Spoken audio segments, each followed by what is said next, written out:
আসসালামু আলাইকুম। আজকে জাতীয় নাগরিক পার্টি এনসিপির সাথে জাতীয় ঐক্যমত্য কমিশনের বৈঠক ছিল। যে আমরা যেই সংস্কার বিষয়ে যেই মতামত আমরা দিয়েছিলাম তাদের সুপারিশের উপর ভিত্তি করে সেই বিষয়ে আজকে বিস্তারিত আলোচনা হয়েছে। আজকে আমাদের আলোচনা আজকে সম্পূর্ণ হয়নি। আমরা প্রথম ধাপের আলোচনা আজকে আমরা করেছি এবং তাদের যে সুপারিশ সেই সুপারিশের এবং আমাদের যে মতামত দেওয়া হয়েছিল তার বাইরেও অনেকগুলো বিষয় নিয়ে আজকে আলোচনা হয়েছে এবং এই আলোচনা চলমান থাকবে। মোটা দাগে আমরা জাতীয় নাগরিক পার্টি বলেছি যে আমরা রাষ্ট্রের মৌলিক সংস্কার, যে সংস্কারের মাধ্যমে ফ্যাসিবাদী ব্যবস্থার বিলোপ, স্বৈরতান্ত্রিক রাষ্ট্র কাঠামোর পরিবর্তন করে আমরা একটা গণতান্ত্রিক রাষ্ট্রে প্রবেশ করতে পারবো, এটা আমাদের মোটা দাগে উদ্দেশ্য। সেই উদ্দেশ্যের ভিত্তিতে আমাদের যে সংস্কার প্রস্তাবনা, আমরা আজকের আলোচনাতে আমরা ক্ষমতার ভারসাম্য, আমাদের যে সংবিধানে এক ব্যক্তি কেন্দ্রিক একটি কাঠামো, প্রধানমন্ত্রীর কাছেই সব ক্ষমতা কুক্ষিগত, সেটার কিভাবে গণতন্ত্রায়ন করা যায়, রাজনৈতিক প্রভাবের বাইরে গিয়ে এবং এক ব্যক্তির প্রভাবের বা প্রধান নির্বাহীর বাইরে গিয়ে সাংবিধানিক যেই নিয়োগগুলো রয়েছে, প্রধান বিচারপতি এবং অন্যান্য যে নিয়োগগুলো রয়েছে সেই নিয়োগগুলো কিভাবে আমরা বাস্তবায়ন করতে পারি এবং যে শান্তিপূর্ণ ক্ষমতা হস্তান্তরের প্রক্রিয়ার ক্ষেত্রে আমরা কোন ধরনের প্রাতিষ্ঠানিক নিয়ম তৈরি করতে পারি, এছাড়া নারীর ক্ষমতায়ন এবং বিচার বিভাগের স্বাধীনতা, মোটা দাগে এই মৌলিক বিষয়ের উপরে আমাদের আলোচনা ছিল। সেক্ষেত্রে আমরা প্রধানমন্ত্রীর ক্ষমতার ক্ষেত্রে আমরা বলেছি যে 2 বারের বেশি প্রধানমন্ত্রী হতে পারবে না, টার্ম লিমিট থাকবে 2 বার সর্বোচ্চ। রাষ্ট্রপতি এবং প্রধানমন্ত্রী উভয়ের ক্ষেত্রেই যিনি একবার প্রধানমন্ত্রী হয়েছেন তিনি রাষ্ট্রপতি হতে পারবেন না পরবর্তীতে। আমরা প্রধানমন্ত্রী শাসিত সরকার নয় বরং মন্ত্রী পরিষদ শাসিত যে সরকার সেটার প্রস্তাবনা দিয়েছি এবং এছাড়া যেই এনসিসির ধারণা দেওয়া হয়েছিল ঐক্যমত্য কমিশনের পক্ষ থেকে, যে সাংবিধানিক কাউন্সিল, জাতীয় সাংবিধানিক কাউন্সিল, আমরা সেই জাতীয় সাংবিধানিক কাউন্সিলের ফরমেশন নিয়ে আলোচনা করা হয়েছে। সেখানে কিছু মতামত এসেছে। ডিজাইন, এলিগেন্স, বিউটি, সেরা পণ্য সবার জন্য জেভিকো। সাংবিধানিক কাউন্সিল সাংবিধানিক যে গুরুত্বপূর্ণ পদ সেই পদ নিয়োগগুলো দিবেন এবং আইনসভার ক্ষেত্রে আমরা দ্বিকক্ষ বিশিষ্ট আইনসভাকে সমর্থন করেছি এবং উচ্চকক্ষ হতে হবে ভোটের আনুপাতিক, আসনের আনুপাতিক নয়, এবং নির্বাচনের আগেই উচ্চকক্ষের প্রার্থীর ঘোষণা দিতে হবে রাজনৈতিক দলগুলোকে। আমরা 100 আসনে নারী প্রার্থী প্রত্যক্ষ ভোটে প্রতিযোগিতা করে সংসদে যাবে, এই প্রস্তাবকে নীতিগতভাবে সমর্থন করেছি, কিন্তু এটার পদ্ধতি কি হবে সেটার কয়েকটা প্রস্তাবনা এসেছে, সেটা এখনও আমরা চূড়ান্ত হয়নি, চলমান আছে সে আলোচনা। রাষ্ট্রপতি নির্বাচনের ক্ষেত্রে ইলেকটোরাল কলেজের মাধ্যমে রাষ্ট্রপতি নির্বাচন, সেটার একটা ধারণা দেওয়া হয়েছে। নিম্নকক্ষ, উচ্চকক্ষ, জেলা সমন্বয় কাউন্সিল, স্থানীয় জনপ্রতিনিধি, এদের মাধ্যমে একটা ইলেকটোরাল কলেজ করে সেখান থেকে রাষ্ট্রপতি নির্বাচন। সংবিধানের ক্ষেত্রে গণভোট করা লাগবে, উচ্চকক্ষ নিম্নকক্ষের 2/3 মাধ্যমে হওয়ার পরেও আমাদের গণভোটে যেতে হবে সংবিধান সংশোধনের জন্য। আমরা বিচার বিভাগকে রাজনৈতিক প্রভাব মুক্ত করা নিয়ে আলোচনা করেছি, সেক্ষেত্রে কয়েকটি প্রস্তাবনা এসেছে। আলাদা সচিবালয় করা বিচার বিভাগের জন্য, আর্থিক স্বাধীনতা দেওয়া এবং বিভাগীয় বেঞ্চ তৈরি করা, জ্যেষ্ঠতার ভিত্তিতে সুপ্রিম জুডিশিয়াল কাউন্সিলের মাধ্যমে প্রধান বিচারপতি নিয়োগ করা এবং সেক্ষেত্রে উচ্চকক্ষের মতামত নেওয়া যায় কিনা সে বিষয়ে আমরা আলোচনা করেছি। সংবিধানের মূলনীতি বিষয়ে আমরা আলোচনা করেছি যে আমরা দেখেছি যে বিভিন্ন সময়ে সংবিধানে দলীয় মূলনীতির মাধ্যমে আসলে নিজেদের দলীয় রাজনৈতিক অবস্থানকে চাপিয়ে দেওয়া হয়েছে, ফলে আসলে আমরা সংবিধানে মূলনীতির প্রয়োজন আছে কিনা সেই প্রশ্ন রেখেছি, যে এই মূলনীতির কাঠামোর বাইরে আমরা অন্য কোনো কাঠামো ভাবতে পারি কিনা। এবং আমাদের সংবিধানে যে গণপ্রজাতন্ত্রী এবং গণতান্ত্রিক রাষ্ট্রের কথা বলা থাকে, মৌলিক অধিকারগুলোর কথাও বলা থাকে, সেক্ষেত্রে আলাদা করে মূলনীতির প্রয়োজন আছে কিনা। তবে আমরা মূলনীতির ক্ষেত্রে বলেছি যে আমাদের যে ৭২-এর মূলনীতি এছাড়া পরবর্তী সময়ে বিভিন্ন সংশোধনের মাধ্যমে যে দলীয় মূলনীতিগুলো প্রবেশ করানো হয়েছে সেই মূলনীতিগুলো বাতিল করতে হবে, সেই মূলনীতিগুলো আসতে পারবে না।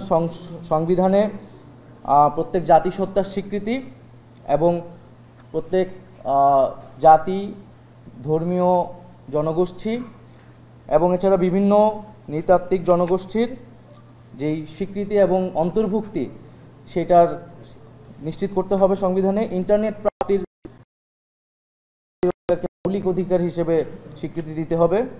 মৌলিক অধিকার আদালত দ্বারা বলবৎযোগ্য করতে হবে, তবে এক্ষেত্রে অর্থনৈতিক অধিকারগুলো ধারাবাহিকভাবে নিশ্চিত করা হবে।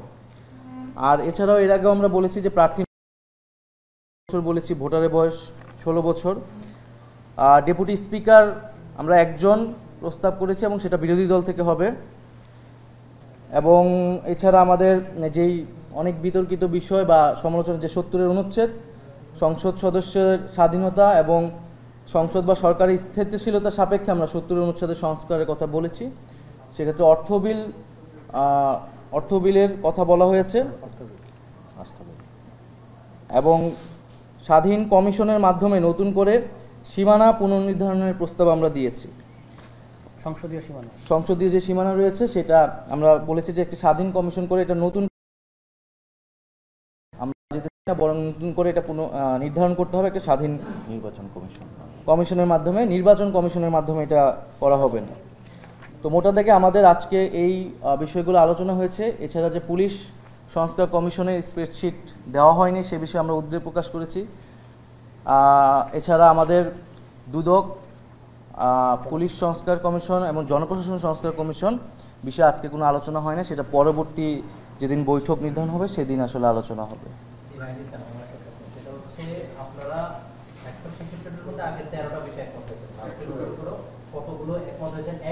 নতুন করে আপনারা একটা বিষয় নিয়ে আসছেন, ইলেকট্রল কলেজ রাষ্ট্রপতি নির্বাচনে, যেটা বাংলাদেশে কখনো ছিল না এবং বিশ্বের অধিকাংশ দেশে নেই। আসলে কিভাবে বাস্তবায়ন হবে আপনারা হঠাৎ করে এটা মানে বললেন বাস্তবায়নটা?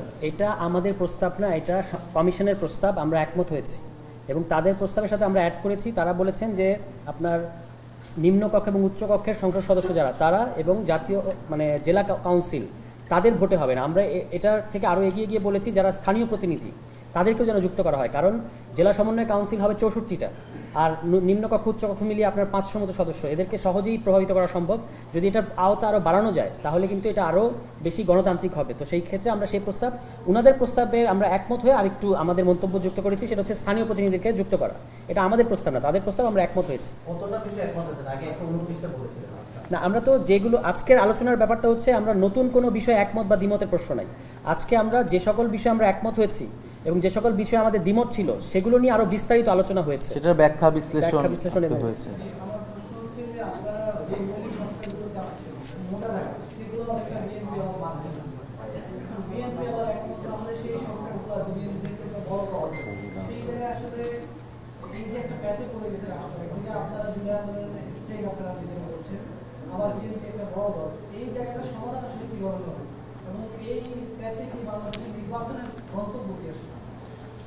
আসলে আমরা এই যে সমঝোতা, রাজনৈতিক সমঝোতার বিষয়টা, এটা আসলে আমরা মনে করি না যেটা কোনো দলীয় অবস্থান থেকে হওয়া উচিত। বরং আমরা যদি আমাদের নীতিগত অবস্থানটা ঠিক করতে পারি, আমাদের আকাঙ্ক্ষা, জন আকাঙ্ক্ষার জায়গাটা ঠিক করতে পারি, যে জুলাই গণ অভ্যুত্থানের পরে আমরা একটা নতুন বাংলাদেশের কথা বলতেছি এবং আমরা বলতেছি যে যেই ব্যবস্থার ফলে একটা স্বৈরতন্ত্র বা ফ্যাসিবাদ তৈরি হয়েছিল, আমরা তো অবশ্যই চাই যে সেই ব্যবস্থাটি থাকবে না সামনের বাংলাদেশে। তো সেই ব্যবস্থার পরিবর্তন করতে হলে কি কি পদক্ষেপ আসলে নিতে হবে, আমরা মনে করছি এই পদক্ষেপ নিলে গণতান্ত্রিক একটা রাষ্ট্র কাঠামোতে আমরা প্রবেশ করতে পারবো।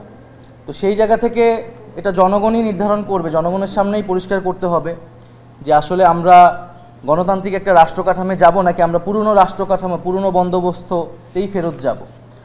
ফলে আমরা মনে করি যে জুলাই গণ অভ্যুত্থানের পরে বাংলাদেশের মানুষের সেই আকাঙ্ক্ষা তৈরি হয়েছে এবং সেই আকাঙ্ক্ষার ভিত্তিতেই আমরা আমাদের বক্তব্যটা দিয়েছি। এবং আমরা আহ্বান জানাই যে বিএনপি থেকে শুরু করে অন্য যে কোনো রাজনৈতিক দল, আমরা এখনই আমাদের একটি সুযোগ এসেছে যে আমরা একটি রাজনৈতিক সমঝোতার মাধ্যমে আসলে বাংলাদেশকে এগিয়ে নিয়ে যেতে পারবো। এবং বাংলাদেশে আসলে যেটা কখনোই হয় না, যেটা আজকের আলোচনা আমরা অনেক বেশি জোর দিয়েছি যে শান্তিপূর্ণভাবে ক্ষমতা হস্তান্তর, এটার নিয়েই বাংলাদেশের সকল সমস্যা, যে কিভাবে ক্ষমতা হস্তান্তর হবে। তো এবং সেই জায়গায় রাজনৈতিক দলগুলোর মধ্যে সমঝোতা, আলোচনার টেবিলে বসা, সেটাকে সেই সংস্কৃতি আসলে প্রয়োজন। ফলে আমরা আহ্বান জানাবো যে মৌলিক সংস্কারের কথা আমরা বলেছি, সেই সংস্কারে যাতে আমরা সবাই নীতিগতভাবে একমত হই, এর ফলে আসলে এই সংকটকাল থেকে আমরা উত্তরণ করতে পারি।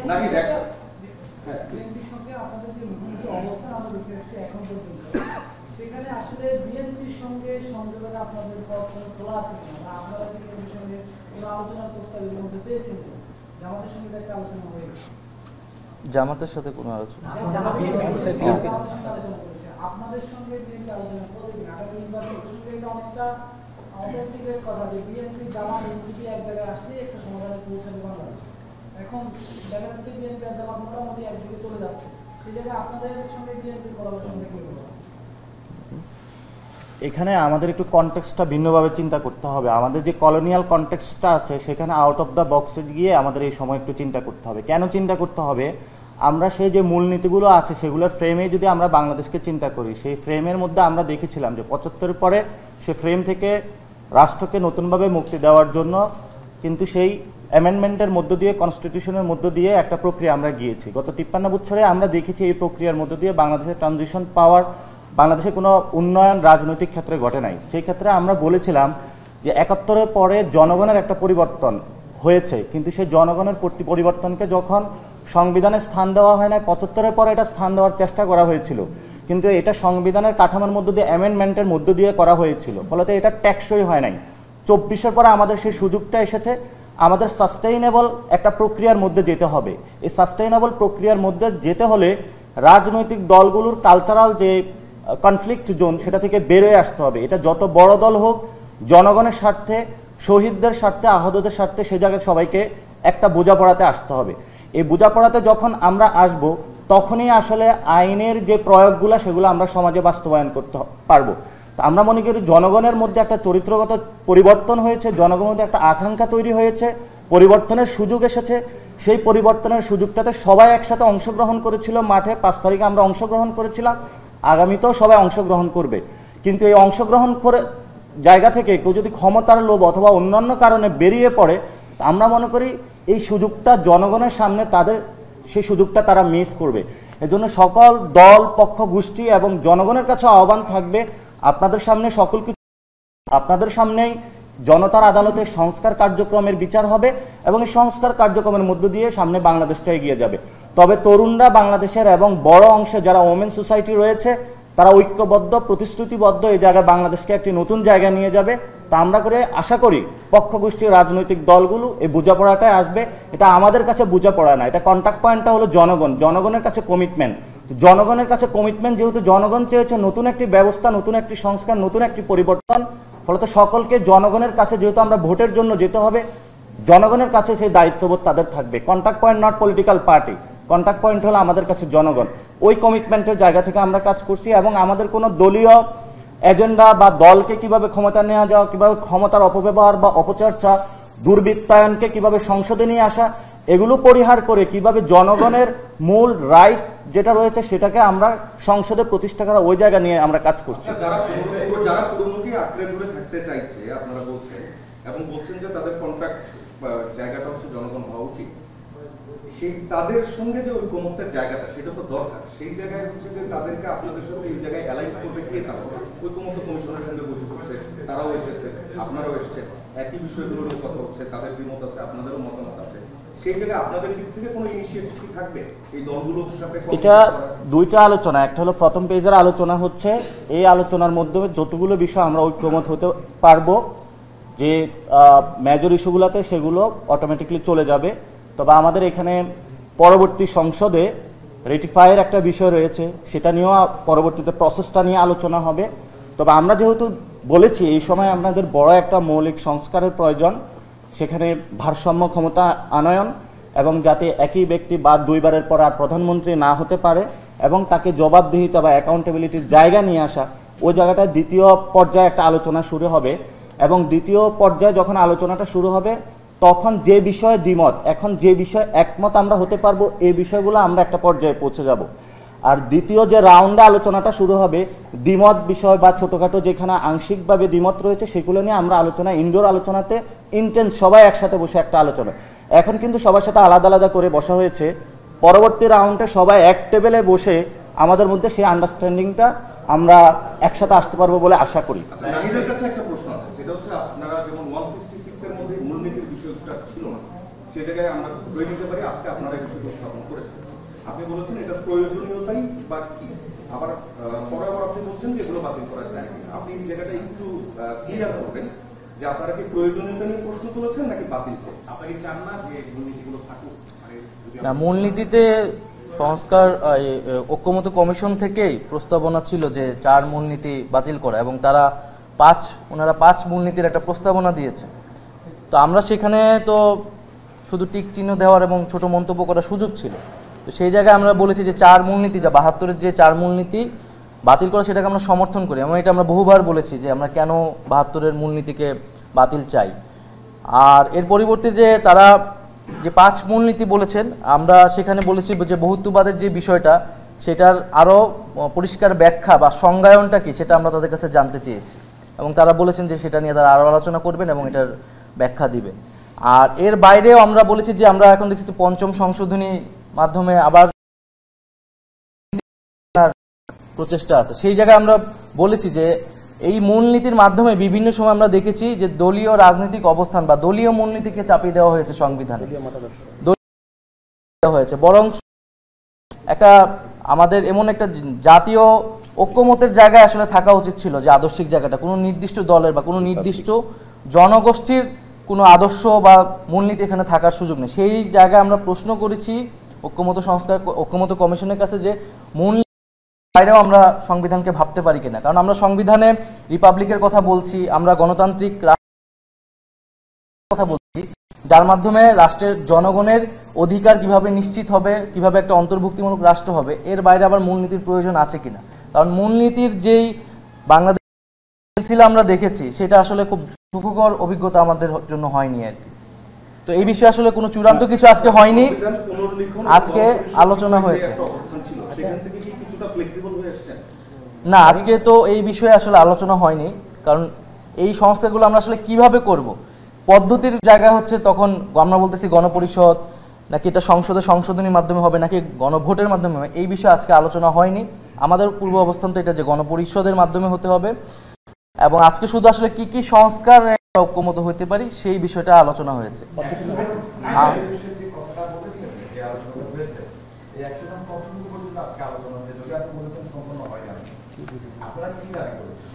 একশো জন নারী প্রার্থীর, আলাদা করে নারী প্রার্থী যেই প্রত্যক্ষ ভোটে প্রতিদ্বন্দ্বিতার বিষয়টা আমরা নীতিগতভাবে এটা ঐক্যমত পোষণ করেছি, কিন্তু তাদের এটার পদ্ধতি কি হবে, যেরকম কয়েকটা প্রস্তাবনা এসেছিল যে 400 আসনের মধ্যে সেটা ঘূর্ণায়মান পদ্ধতিতে হবে কিনা, আবার 400 আসনের মধ্যে প্রতি 3টা আসনে 1টা আসন করে, এরকম কিছু প্রস্তাবনা ছিল, কিন্তু এই বিষয়ে আমরা চূড়ান্ত কোনো সিদ্ধান্তে আসতে পারিনি। না, আমরা নীতিগত সিদ্ধান্তে একমত হয়েছি। আমরা ভেবেছি আমরা আমাদের জায়গা থেকে এটি ভাববো এবং পরবর্তীতে জানাবো। হ্যাঁ, সরাসরি নির্বাচনের মাধ্যমে, আগের যেটা সেটাকে অবশ্যই বাতিল করতে হবে। সরাসরি নির্বাচনের মাধ্যমে 100 আসনে আমাদের নারী নেতৃত্ব, নারীর ক্ষমতায়ন করতে হবে। ভাইয়া একটু আপনি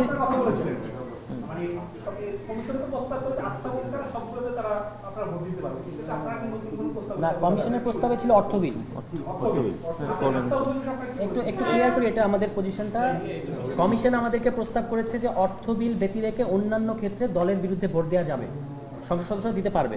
আমরা মনে করি যে সংসদ সদস্যরা অবশ্যই দলের বিরুদ্ধে ভোট দিতে পারবেন, এই অধিকার তাদের থাকা উচিত, এটাই কার্যকর সংসদের একটা শর্ত।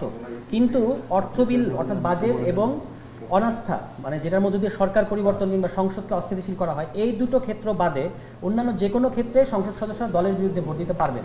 অর্থাৎ আমাদের বিবেচনাটা হচ্ছে সংসদ সদস্যদের স্বাধীনতা এবং সরকার সংসদের স্থিতিশীলতা, দুটোকে মাথায় রেখে আমরা 70 অনুচ্ছেদ প্রয়োগের কথা বলেছি। আপনারা যেটা বললেন যে আজকে আপনারা এই জিনিসটা চাচ্ছেন ক্ষমতার শান্তিপূর্ণ হস্তান্তর, তো কমিশন যে প্রস্তাব করেছে সেটা হচ্ছে এনসিসির মাধ্যমে একটা অন্তর্বর্তী সরকার গঠন করা হবে, সর্বজন গ্রহণযোগ্য ব্যক্তি 7 জনের ভোটে না পাইলে তারপরে প্রধান বিচারপতি, তারপরে ইত্যাদি ইত্যাদি। জামায়াত প্রস্তাব করেছে খুব ক্লিয়ারলি যে ত্রয়োদশ সংশোধনী রিপিট করা হবে যেভাবে ছিল সাবেক প্রধান বিচারপতি। বিএনপি এই জায়গাটা ফাঁকা রাখছে যেহেতু 13 অ্যামেন্ডমেন্ট নিয়ে একটা মামলা চলতেছে, চলমান আছে রিভিউ। তো আপনাদের আসলে এই জায়গায় আপনাদের আসলে মতামতটা কি, যে কিভাবে আমরা শান্তিপূর্ণ পাওয়ার ট্রান্সফার করতে পারি, আর কিভাবে অন্তর্বর্তী সরকার হবে? কারণ পুরনো যে বিতর্কটা আছে, যে চিফ জাস্টিস আবার মানে শব্দ অবসরপ্রাপ্ত চিফ জাস্টিস যদি প্রধান উপদেষ্টা হয়, তাহলে আবারও আপনি চেষ্টা করবেন নিজের উপাসনার জন্য। আর সর্বজন গ্রহণযোগ্য ব্যক্তি এদেশে পাওয়া যাবে না, এদেশে সর্বজন গ্রহণযোগ্য ব্যক্তি কেউই না, আপনার না আমি না কেউই না, নবডি। তাহলে আপনাদের প্রপোজালটা কি, কিভাবে আসতে পারে? এমন একটা আলাপ যেটা আছে যে উন্নত দেশে যেটা হয় যে আপার হাউস সবসময় থাকে, আপার হাউস কোথাও ডিজার্ভ হয় না, লোয়ার হাউস ডিজার্ভ হয় না, আপার হাউস থাকে, সিনেট থাকে, ভারতের রাজ্যসভা থাকে, পাকিস্তানের সিনেট। তো আপনাদের আসলে আলোচনাটা কি? আপনাদের দিক থেকে আমি শুনছিলাম, আমি সঠিক শুনছি কিনা এই জন্য বলতেছি যে আপনারা এই প্রস্তাব আছে যে আপার হাউসে ওই টাইমে অন্তর্বর্তী সরকার করা বা অন্তর্বর্তী সরকারের দায়িত্ব আপার হাউসের মেম্বাররা পালন করবে, যেন ইলেকটেডই থাকলো আবার কোনো বাংলাদেশের রাজনীতির সব থেকে বড় সংকট, বাংলাদেশের রাজনীতির সব থেকে বড় সংকট যখন ক্ষমতা হস্তান্তরের সময়টা আসে তখন ঘটে থাকে। শান্তিপূর্ণভাবে ক্ষমতা সেটা নিয়ে নানা ধরনের সংকট তৈরি হয়। যারা ক্ষমতাসীন থাকেন, নির্বাচনকালীন সরকার বলতেছে, নির্বাচনকালীন সরকার, সেই নির্বাচনকালীন সরকারের প্রস্তাব থাকে। বলছিলাম যে বাংলাদেশের সব থেকে বড় সংকট হচ্ছে যখন নির্বাচনের সময়কাল আসে তখন কিভাবে শান্তিপূর্ণভাবে ক্ষমতা হস্তান্তর হতে পারে, যারা ক্ষমতাসীন দলগুলো থাকেন তারা কিভাবে আবার ক্ষমতা আসতে পারেন সেই ধরনের মেকানিজমের মধ্যে তারা ঢুকতে চান। বাংলাদেশে 11-এর মতো ঘটনাগুলো ঘটে গেছে। আমরা এই জায়গায় ন্যাশনাল কনস্টিটিউয়েন্ট কাউন্সিল এর যে প্রস্তাবনার কথা সময়টাতে যে অন্তর্বর্তীকালীন সরকার তত্ত্বাবধায়ক সরকারের প্রস্তাবনা সরকার কমিশনের পক্ষ থেকে দেওয়া হয়েছে, সেই নির্বাচনকালীন সময়টাতে যে তত্ত্বাবধায়ক সরকার বা অন্তর্বর্তীকালীন সরকার থাকবে সেটা যেন শুধুমাত্র নির্বাচনের দায়িত্বটাই, সেই হিসাবটাকে মাথায় রেখে সেই সরকারকে নির্বাচনকালীন তত্ত্বাবধায়ক সরকার বা নির্বাচনকালীন অন্তর্বর্তীকালীন সরকার হিসেবে সেটাকে নামকরণ করতে হবে। এই প্রস্তাবনা আমরা দিয়েছি। এটার দায়ভার কারা গ্রহণ করবেন, প্রধান উপদেষ্টা কিভাবে হবে, অন্য উপদেষ্টা, সে নিয়ে আমাদের মধ্যে আলাপ আলোচনা চলছে। আমরাও কিছু প্রস্তাবনা দিয়েছি। যারা এনসিসির মেম্বাররা যারা আছেন তাদের মধ্য থেকে প্রধানমন্ত্রী বা বিরোধী দলীয় যিনি নেতা আছেন এবং রাষ্ট্রপতি তেনারা ব্যতিরেকে অন্য ব্যক্তিদেরকে কিভাবে এখানে ইনক্লুড করা যায় সেই ব্যবস্থাপনা নিয়ে আমরা বিস্তারিত কথা বলেছি। আমরা এটা নিয়ে আরো আলোচনার সুযোগ আছে বলে আমরা মনে করি। আপনারা প্রোক্লামেশন দিয়েছিলেন, সেটা হয়নি। সেকেন্ডারি আপনি যে দাবি করছিলেন সেটা এখন হয়নি। এখন আপনারা যে সংস্কারের কথা বলছিলেন সেটার মধ্যে মৌলিক সংস্কার রেখেছি। এনসিপিকে মনে করে যে আসলে এই মৌলিক সংস্কারটা হবে আপনার রাষ্ট্রপতি আমরা মনে করি যদি এই মৌলিক সংস্কার না হয় তাহলে আসলে আমাদের কোনো পরিবর্তনই রাষ্ট্র কাঠামোর আসলে হবে না। ফলে এটা তো শুধু এনসিপির দাবি না, এটা বাংলাদেশের জাতীয় দাবি এবং জনগণের যে আকাঙ্ক্ষা, সেই আকাঙ্ক্ষা থেকে উত্তরণের জন্যই দাবি। ক্ষমতার মোহের কারণে যদি এই দাবি আটকে যায়, এটা এমন না যে এই দাবি কখনোই পূরণ হবে না। শেখ হাসিনা সরকারও মনে করেছিল সেই সময় অনেক দাবি, কোনো দাবি কিন্তু পূরণ হয়নি, এবং মনে করেছিল তিনি যা বলবেন সেভাবেই আসলে জাতি এবং কিন্তু হয়নি। জনগণ কিন্তু রাস্তায় নেমে এসেছিল এবং জনগণ 5ই আগস্ট তাদের নিজস্ব জনগণের যে ক্ষমতা, সেই ক্ষমতা কিন্তু দেখিয়েছে এবং সেই রাষ্ট্র কাঠামোর অঙ্গীকার বা আকাঙ্ক্ষা তারা ব্যক্ত করেছে। এবং এখন যদি আমরা সেই তার জনগণের আকাঙ্ক্ষা, গণঅভ্যুত্থানের আকাঙ্ক্ষা যদি যায় বা কেউ কোনো গোষ্ঠী সরে যায়, তাহলে জনগণ যে আবার রাস্তায় নামবে না তার কিন্তু কোনো নিশ্চয়তা নেই। ফলে আমরা মানুষের উপরে, জনগণের উপরে এবং জুলাই গণঅভ্যুত্থানের যে শক্তি তাদের উপরে আস্থা রাখতে চাই। এবং আমরা মনে করি এখনও আমাদের সম্ভাবনা বা সুযোগ হারিয়ে যায়নি। আমরা যে কথাটি এসেছিল যে আসলে দুই প্রান্তে যদি চলে যায় তাহলে আসলে কিভাবে সমঝোতাটি হবে, তো সেটার জন্য আমরা মনে করি আলোচনার কোনো বিকল্প নেই এবং আলোচনা মুক্ত এবং শুধু ঐক্যমত্য কমিশন না, আমরা নিজেদের দলীয় আসলে এই আলোচনা সবার সাথে বসবো। রাজনৈতিক দলগুলো যদি নিজেরা সমঝোতায় আসতে পারে তাহলেই আসলে সেটা রাষ্ট্রের জন্য কল্যাণকর, এবং সেক্ষেত্রে কোনো সুযোগ আসলে থাকে না। কারণ রাজনীতির মধ্যে সমঝোতা না পারে তাহলেই আসলে জাতি বিভাজিত হয় সবসময়। আর এটা নিবন্ধনে বলে দেন।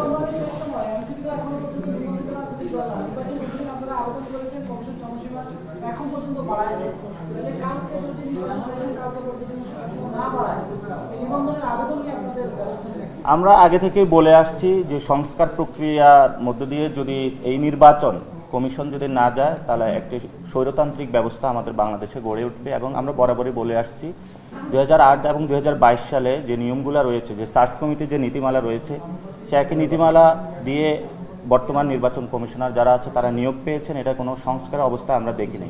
তবে ইতিমধ্যে আমরা একটা চিঠি দিয়েছি, যেহেতু একটা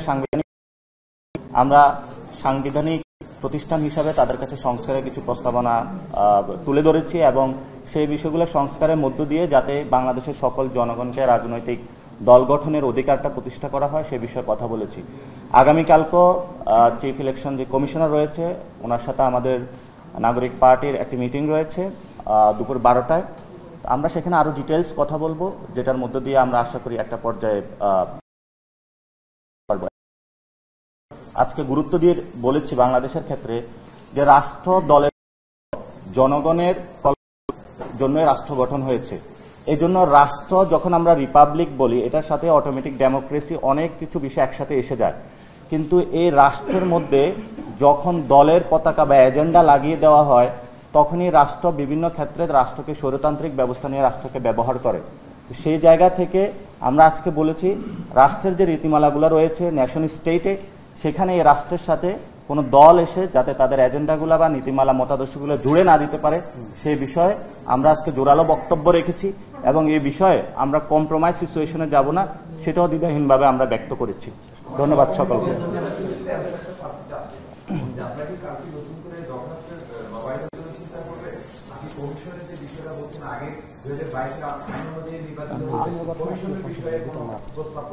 আমরা তো ইসি সংশোধনী এবং আরপিও পুনর্গঠন এগুলোর কথা বলেছি। এখন কালকে হলো লাস্ট ডেট। লাস্ট ডেটের পরে ইসি কি এই বিষয়ে কি সিদ্ধান্ত নেয় সেটা আমরা দেখবো, এবং আগামীকালকে আমাদের একটা মিটিং রয়েছে, ওইখানে আমরা এটা নিয়ে ব্রিফ করবো, জানাবো। Thank you. ধন্যবাদ।